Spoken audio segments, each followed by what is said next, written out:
ಇಲ್ಲಿ ನನ್ನ ಪ್ರಶ್ನೆ ಇದೀಗ ಮಂಜುನಾಥ್ ಅವ್ರು ಕೇಳ್ತೀನಿ, ಹೈಕೋರ್ಟ್ನ ವಕೀಲರಿದ್ದಾರೆ. ಮಂಜುನಾಥ್ ಸರ್, ಇನ್ನೊಂದು ಪ್ರಶ್ನೆ ಬರುತ್ತೆ ಇಲ್ಲಿ, ಬೇಸಿಕ್ ಕ್ವಶನ್ ಇದು. ಇಲ್ಲಿ ಹೇಳ್ತಿರೋದೇನು ಅಂತ ಹೇಳಿದ್ರೆ, ಈ ಇಡೀ ಕಿಡ್ನ್ಯಾಪ್, ಅಪಹರಣ ಅದು ಕೂಡ ದೊಡ್ಡ ಅಫೆನ್ಸೇ ಆಯಿತು. ಒಬ್ಬ ಮನುಷ್ಯನನ್ನು ಅವನ ಇಚ್ಛೆಗೆ ವಿರುದ್ಧವಾಗಿ ಎತ್ಕೊಂಡು ಬರೋದು, ಕರ್ಕೊಂಡು ಬರೋದು ಅಂತ ಇದೆ. ಇರಲಿ, ಇದರಲ್ಲಿ ಎರಡು ಥರ ಡಿಫೆನ್ಸು ತೊಗೊಳ್ಬಹುದಾಗುತ್ತೆ. ಏನಂತ ಹೇಳಿದ್ರೆ, ಸ್ವಾಮಿ ಇದೇನೋ ಕಿಡ್ನ್ಯಾಪ್ ಅಂತ ಮಾತಾಡ್ತಾ ಇದ್ದಾರೆ. ಇಲ್ಲ, ನಾವ್ಯಾರೂ ಕಿಡ್ನ್ಯಾಪ್ ಮಾಡಿಲ್ಲ. ಇಲ್ಲಿ ಕಿಡ್ನ್ಯಾಪ್ ಮಾಡಿದ್ರೆ ಮನುಷ್ಯ ಏನು ಮಾಡ್ತಾನೆ ಸ್ವಾಮಿ? ಕಿರ್ಚಾಡ್ಬಿಡ್ತಾನೆ. ಆಟೋಲ್ಲಿ ಕರ್ಕೊಂಡು ಬಂದರು, ಕಾರಲ್ಲಿ ತುಂಬಿಕೊಂಡ್ರು, ಅವನನ್ನು ಜೋರಾಗಿ ಹರ್ಚಿಬಿಡ್ತಾನೆ ಸ್ವಾಮಿ. ಅವನು ಪರ್ಚಾರ್ ಬಿಡ್ತಾನೆ, ಯಾರ್ಯಾರು ಕಚ್ಚಿಬಿಡ್ತಾನೆ. ಅವನು ಲಬ ಅಂತ ಬಾಯಿ ಬಡ್ಕೊಂಡ್ಬಿಡ್ತಾನೆ ಸ್ವಾಮಿ. ಆಟೋ ಹತ್ತದ ಅವನು ಬಂದಿದ್ದೇ ಪವಿತ್ರ ಗೌಡ್ರನ್ನ ಮೀಟ್ ಮಾಡೋಕ್ಕೆ.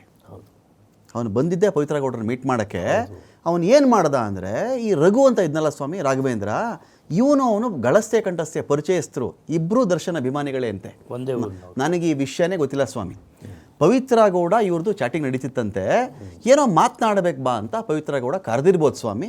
ರಾಘವೇಂದ್ರ ಏನು ಮಾಡ್ದ, ಕರ್ಕೊಂಡು ಬಂದ. ಇದಕ್ಕೆ ಸ್ವಾಮಿ CCTV ತೋರಿಸ್ಬಿಟ್ರು. ಅದೇನೋ ಅವನು ಮೆಡಿಕಲ್ ಸ್ಟೋರ್ಗೆ ಹೋಗೋ ಥರ, ಆಚೆ ಬರೋ ಥರ, ಆಟೋಲ್ಲಿ ಕೂತ್ಕೊಂತಾರ, ಟೋಲು ಎಲ್ಲ ಏನು ಇಡ್ಲಿ ತಿನ್ಕೊಂಡು ಬಂದವರು ಸ್ವಾಮಿ. ಅವರು ದಾರಿಲಿ ಬರಬೇಕಾದ್ರೆ ಎಲ್ಲರೂ ಕೂಡ ತಿಂಡಿ ಮಾಡ್ಕೊಂಡು ಬಂದಿದ್ದಾರೆ. ಏನು ಹುಚ್ಚಾಟಗಳಿವು. ಆಮೇಲೆ ನಾನು ಏನೋ ಬಂದಿದ್ದಾರೆ ಅಂತ ಹೇಳಿದ್ರು, ಅದ್ಯಾರೋ ರೇಣುಕಾ ಸ್ವಾಮಿ ಅಂತ ತೋರಿಸಿದ್ರು ಸ್ವಾಮಿ. ಪವಿತ್ರ ಗೌಡ ಅದೇನೋ ಇವರಿಬ್ಬರು ಚಾಟಿಂಗ್ ಅಂತೆ. ಅದು ಸಿಟ್ಟು ಬಂದು ಅವರೇನೋ ಹೊಡೆದ್ರಂತೆ ಸ್ವಾಮಿ.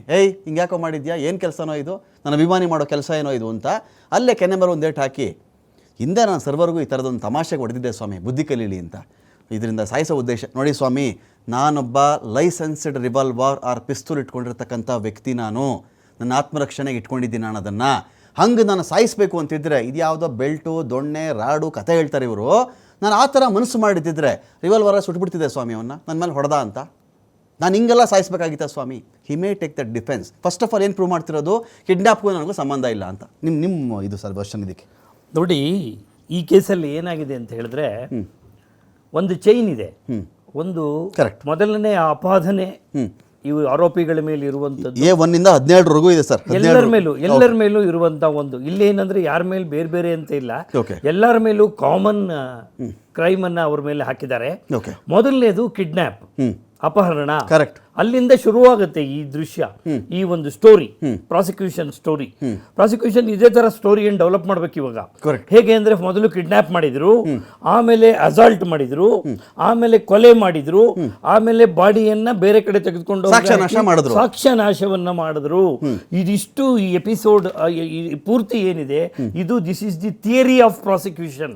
ನಾವು ನಮ್ಮ ಕ್ರಿಮಿನಲ್ ಅಲ್ಲಿ ಏನ್ ಹೇಳ್ತೀವಿ ಅಂದ್ರೆ, what is the theory of prosecution and what is the theory of defence. ನ್ಯಾಯಾಧೀಶರು ವಾದವನ್ನ ಕೇಳೋದಕ್ಕಿಂತ ಮುಂಚೆ ಸಾಮಾನ್ಯವಾಗಿ ಒಂದು ಪ್ರಶ್ನೆಯನ್ನ ಕೇಳ್ತಾರೆ ಪ್ರಾಸಿಕ್ಯೂಟರ್ನ. ಏನು ಅಂದ್ರೆ, ನಿಮ್ಮ ಥಿಯರಿ ಏನು, ಯಾವ ಥಿಯರಿ ಮೇಲೆ ನೀವು ಈ ಕೇಸನ್ನ ಬಿಲ್ಡಪ್ ಮಾಡಿದ್ದೀರಾ ಅಂತಾರೆ.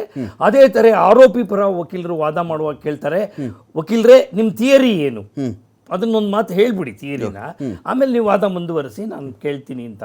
ಅಂದ್ರೆ ಈ theory of prosecution and theory of defence ಬಂದಾಗ ಎಲ್ಲಿಂದ ಶುರು ಆಗುತ್ತೆ ಅಂತ ಹೇಳಿದ್ರೆ, kidnap, assault, murder, destroying of evidence, ಇದಿಷ್ಟು ಒಂದು ಸ್ಟೋರಿ ಆಗಿದೆ.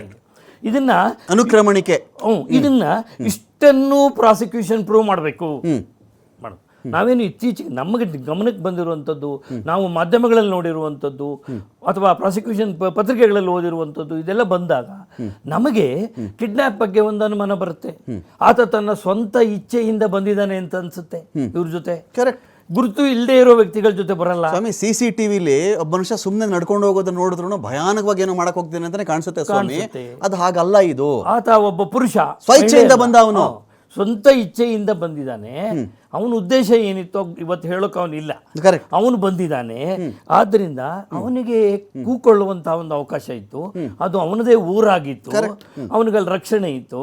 ಅವನಲ್ಲಿ ಕೂಕೊಂಡಿದ್ದಿದ್ರೆ ಯಾರೋ ಜನ ತಕ್ಷಣ ಏನೋ ಕಾರ್ನಲ್ಲಿ ಒಂದು ಏನೋ ಅಪರಾಧ ನಡೀತಾ ಇದೆ ಅಂತ ಹೇಳಿ ತಡೀತಾ ಇದ್ರು.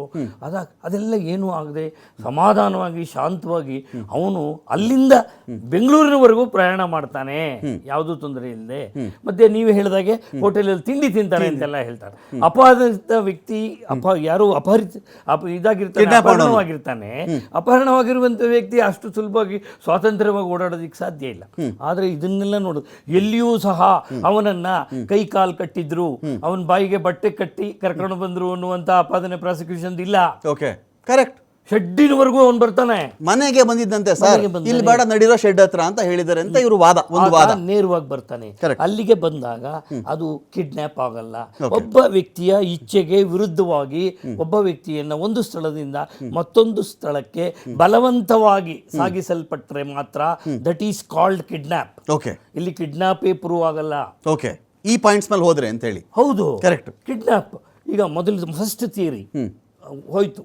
ಕಿಡ್ನಾಪ್ ಅದಕ್ಕೆ ಪೊಲೀಸರು ಇನ್ನೇನಾದ್ರೂ ಬಲವಾದ ಹುಡುಕಿದ್ರೆ ಮಾತ್ರ, ಮಾಡಿದ್ರೆ ಮಾತ್ರ, ಸಾಕ್ಷಿಗಳಂತಂದು ಒದಗಿಸಿದ್ರೆ ಮಾತ್ರ ಮುಂದೆ ತಿರ್ಚಾಡೋದು, ಹೊರಚಾಡೋದು, ಬಾಯಿ ಬಟ್ಟೆ ತುರುಕೋದು, ಕೈಕಾಲು ಕಟ್ಟಿಬಿಡೋದು. ಈಗ ಎಲ್ಲಿಯೂ ಅದಿಲ್ಲ. ಅವನ ಕೈಕಾಲು ಅವನ ಬಾಯಿಗೆ ಬಟ್ಟೆ ತುರುಕಿ ಕೈಕಾಲು ಕಟ್ಟಿ ಕರ್ಕೊಂಬಂದ್ರು ಅನ್ನುವಂಥದ್ದು ಇವತ್ತಿನ ತನಕ ಎಲ್ಲೂ ಕಂಡು ಬಂದಿಲ್ಲ. ಹಾಗಾಗಿ ಅದು ಕಿಡ್ನಾಪ್ ಫೇಲ್ ಆಗುತ್ತೆ. ಇನ್ನು ಅಲ್ಲಿಗೆ ಒಳಗಡೆ ಬಂದ್ಮೇಲೆ ಅಸಾಲ್ಟ್ ಅನ್ನುವಂಥ ಪ್ರಶ್ನೆ. First assault, there afterward the murder ಆಗಿದೆ ಅಂತ ಅಂದ್ರೆ ಮೃತ್ಯು ಸಾವೇನಾಗಿದೆ, ಮರ್ಡರ್ ಏನಾಗಿದೆ, ಅದು ಅಚಾನಕ್ ಅನ್ನುವಂಥ ದೃಷ್ಟಿಲೂ ಇದೆ. ಇದು ಇವರು ಹೊಡೆತದಿಂದ ತಡ್ಕೊಳ್ಳಿಕ್ಕಾಗದೆ, ಅಂದ್ರೆ ಇವ್ರಿಗೆ ಅವ್ನು ಕೊಲೆ ಮಾಡೋ ಉದ್ದೇಶ ಇರಲಿಲ್ಲ, ಆತನಾಗ ಏನಾದರೂ ಮಾಡಿ ಬುದ್ಧಿ ಕಲಿಸ್ಬೇಕಾಗಿತ್ತು ಅಂತ ಹೇಳಿ ಅವನ ಮೇಲೆ ಫಿಸಿಕಲ್ ಅಸಾಲ್ಟ್ ಮಾಡ್ತಾರೆ. ಆ ಒಂದು ಪ್ರೋಸೆಸ್ ಅಲ್ಲಿ ಅವ್ನು ಸತ್ತೋಗ್ತಾನೆ, ಮೋಟಿವೇಶನ್ ಇಲ್ಲ ಅನ್ನೋಲ್ಲಿಗೆ ಬರುತ್ತೆ. ಇನ್ನು ಅದಾದ್ಮೇಲೆ ಇನ್ನು ಪ್ರತ್ಯಕ್ಷ ಸಾಕ್ಷಿಗಳು ಅನ್ನುವಂಥ ಪ್ರಶ್ನೆ ಬಂದಾಗ ಅಲ್ಲೇ ಇದ್ದಂಥ ಆರೋಪಿಗಳು ಪ್ರತ್ಯಕ್ಷ ಸಾಕ್ಷಿಗಳಾಗುವುದಿಲ್ಲ. ಒಬ್ಬ ಆರೋಪಿ ಇನ್ನೊಬ್ಬ ಆರೋಪಿ ವಿರುದ್ಧ ಪ್ರತ್ಯಕ್ಷ ಸಾಕ್ಷಿ ನಾನು ಅಂತ ಹೇಳಕ್ಕಾಗಲ್ಲ. ನಾವ್ ಇಷ್ಟು ಜನ ಇದ್ವೋ ಹಾಸ್ಟೈಲ್ ಮಾಫಿ ಸಾಕ್ಷಿ ಅದೇ ಕ್ರಿಯೇಟ್ ಮಾಡಿದ್ದಾರೆ ಅಷ್ಟೇ. ಪ್ರತ್ಯಕ್ಷ ಸಾಕ್ಷಿ ಯಾರು ಇಲ್ಲ. ನಾನು ಸೆಕ್ಯೂರಿಟಿ ಇದ್ದಾರೆ ಅಂತ ಹೇಳ್ತಾರೆ ಸರ್. ಸೆಕ್ಯೂರಿಟಿ ಇದ್ದಾರೆ, ಸೆಕ್ಯೂರಿಟಿ ಇದ್ರೆ ಸೆಕ್ಯೂರಿಟಿ ಏನು ಹೇಳೋದು, ಅಲ್ಲಿ ಬಂದಿದ್ರು ಬಂದ್ರು ಹೋದ್ರು ಅಂತ ಹೇಳ್ತಾನೆ. ಅದು ಪ್ರತ್ಯಕ್ಷ ಸಾಕ್ಷಿ ಸಂದರ್ಭ. ಈಗ ಕೊನೆಯಲ್ಲಿ ನಾನು ಬಂದಿದ್ದೆ ನಿಜ, ನಾನು ಇಲ್ಲಿ ಬಂದಿದ್ದೀನಿ, ನಾನು ಅಪರಾಧದಲ್ಲಿ ಭಾಗವಹಿಸ್ಬೇಕು ಅಂತಿಲ್ವಲ್ಲ, ನಾನು ಇದ್ದೆ ನಿಜ, ಆದ್ರಿಂದ ಬಂದಿದ್ದಕ್ಕಷ್ಟೇ. ಅದೊಂದು ಸಾಂದರ್ಭಿಕ. ಆತ ಕೊನೆಗೆ ಏನಾಗ್ಬೋದು ಅಂದ್ರೆ finally the security can be construed as only a circumstantial evidence but not a direct evidence. ಈ ಚರ್ಚೆ ಮತ್ತೆ ಮುಂದುವರಿಸ್ತೀನಿ. ಅದಕ್ಕಿಂತ ಮುಂಚಿತವಾಗಿ ಒಂದು ಮಾತಿಲ್ಲಿ, ಇಲ್ಲಿ ಯಾರನ್ನೋ ನಾವಿಲ್ಲಿ ಬಚಾವ್ ಮಾಡಿಬಿಡ್ಬೇಕು, ಯಾರ್ದೋ ಪರ ನಿಂತ್ಕೊಂಡು ಇದೆಲ್ಲ ವಿಷಯ. ಒಂದು ನ್ಯಾಯಾಲಯ ಅಂತ ಬಂದಾಗ ನೋಡಿ, ಕರ್ನಾಟಕದ ಪೊಲೀಸರು, ಬೆಂಗಳೂರು ಪೊಲೀಸರು ಒಂದು ವರ್ಷದಲ್ಲಿ ಅನೇಕ ಮರ್ಡರ್ ಕೇಸ್ಗಳಿಗೆ ಸಂಬಂಧಪಟ್ಟಂತೆ ಅನೇಕರನ್ನ ಹೆಡೆಮುರಿ ಕಟ್ಟಿಕೊಂಡು ಒಳಗಡೆ ಹಾಕ್ತಾರೆ. ಪ್ರಶ್ನೆ ಏನಿದೆ ಅಂತ ಹೇಳಿದ್ರೆ, ಇಡೀ ದೇಶದ ವ್ಯವಸ್ಥೆಯಲ್ಲಿ ನಾನು ಹೇಳ್ತಾ ಇದ್ದೀನಿ, ಅನೇಕ ಬಾರಿ ಪ್ರಾಸಿಕ್ಯೂಷನ್ ಇವನೇ ಮರ್ಡರ್ ಮಾಡಿದ್ದ, ಇವನಿಗೆ ಪಕ್ಕಾ ಶಿಕ್ಷೆ ಕೊಡಿಸಿದ್ದೀವಿ ಅಂತ ಹೇಳಿದ ಪ್ರಕರಣಗಳ ಸಂಖ್ಯೆ ಇದೆಯಲ್ಲ, ವಿರಳಾತಿ ವಿರಳ. ಅದು 100 ಕೇಸ್ ಆದರೆ 35-40 ಕೇಸಲ್ಲಿ ಕನ್ವಿಕ್ಷನ್ ಆದರೆ ದೊಡ್ಡ ವಿಷಯ. ಅದು ಏನಕ್ಕೆ ಇಲ್ಲಿ ಎಡವುತ್ತಾರೆ, ಸಮಸ್ಯೆ ಇಲ್ಲ ಆಗುತ್ತೆ. ಮತ್ತು ಈ ಕೇಸಲ್ಲಿ ದರ್ಶನ್ ಒಬ್ಬ ವ್ಯಕ್ತಿ, ನನ್ನ ಕೆರಿಯರು ನನಗೆ ಇಂಪಾರ್ಟೆಂಟು, ನನ್ನ ಜೀವ ನಾನು ಉಳಿಸ್ಕೊಳ್ಬೇಕು ಅಂತ ನಿಂತಾಗ ಯಾವ್ಯಾವ ವಾದವನ್ನು ಮುಂದಿಡಬಹುದು ಎನ್ನುವ ಒಂದು ವಾದ ಸರಣಿ ಅಷ್ಟೇ ಇದು.